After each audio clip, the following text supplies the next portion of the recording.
Воздуха хватает. Это Ксюша Тихонова, ей 17 лет. Она смайлик, так называют детей, с СМА, самым часто встречающимся заболеванием среди редких.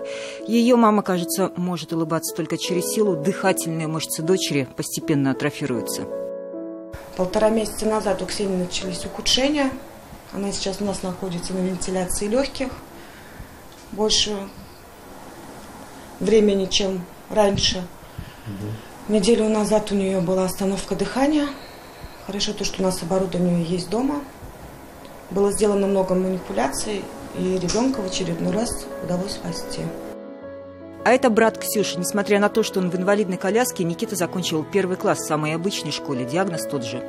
Спинальная мышечная атрофия, тяжелое наследственное нервно-мышечное заболевание. Оно быстро прогрессирует. Со временем люди не могут сидеть, двигаться, глотать и дышать. Родители вышли на пикет к зданию правительства республики, требуя закупить препарат. Пока силы есть, буду стоять. Потому что, когда приезжаю домой и смотря на своих детей, прихожу к выводу, что надо стоять, что по-другому никак. По решению суда препарат должен быть приобретен, но денег в региональном бюджете на закупку спинразы, а препарат называют самым дорогим, если не в мире, то в России точно нет. Дорожный президент республики Мишустин, председатель принял решение, его резолюции вышел непосредственно. Прошу поддержать. Срок кратчайший. Сумма закупки спинразы для 24 СМА детей в республике более миллиарда рублей. Как бы некорректно это ни звучало, но это бюджет всей социальной политики, например, Казани. И таких денег нет ни в одном региональном бюджете. Суды и требования идут по всей стране.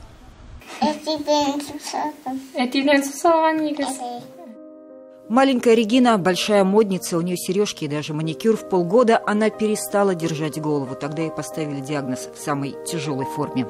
Регина – единственный в республике ребенок, кого производитель бесплатно обеспечивал препаратом до регистрации в России и только год. За это время она научилась держать голову, переворачиваться и очень много говорить. 28 августа у нас следующий укол, и его нет. Строго по времени у нас каждые 4 месяца, это люмбальная пункция называется, и это должно проводиться строго по схеме, и перерыв приведет к летальному исходу. Так у нас в комиссии написано. На этой неделе родители детей обратились к уполномоченному по правам ребенка в Татарстане. Прием был совместный с прокурором республики. По каждому такому обращению мы принимаем свои меры реагирования, принимаем все возможные меры и способы для защиты и обеспечения права, вплоть до обращения в суд и участия в судебных процессах. Обращение родителей в благотворительные фонды, чтобы быстро и точечно купить препарат, также не дают результатов. Слишком велика цена. Одна инъекция стоит 8 миллионов рублей. В первый год лечения необходимо 6 уколов, затем 3 в год, пожизненно. Всего, по данным Минздрава страны, около 16 тысяч человек страдают редкими заболеваниями. 56 миллиардов рублей из федерального бюджета обеспечивают лечение 14 редких заболеваний по всей стране. СМА стоит отдельной строкой и пока не в бюджете. На препарат для 1000 зарегистрированных со спинально-мышечной атрофией детей необходимо еще 42 миллиарда. Безусловно, субъекты не смогут сегодня обеспечивать. И именно поэтому после неоднократных обращений в адрес Министерства финансов президент вышел с инициативой о том, чтобы на следующий год налог на доходы физических лиц, так называемый подоходный налог, для граждан, которые зарабатывают 5 миллионов и более в год, поднять с 13% до 15%. Вот эти 2% разница, они дадут примерно 60 миллиардов рублей в федеральный бюджет. Кроме того, на встрече с некоммерческими организациями президента страны в июне этого года, где вновь звучал вопрос об обеспечении детей препаратом спинраза, Владимир Путин поддержал идею создания фонда помощи детям с тяжелыми заболеваниями. В этот фонд возможно привлечь и социально ориентированный бизнес. Все эти меры должны снять проблему обеспечения лекарствами и в конечном итоге помочь каждому ребенку, вне зависимости от стоимости лечения.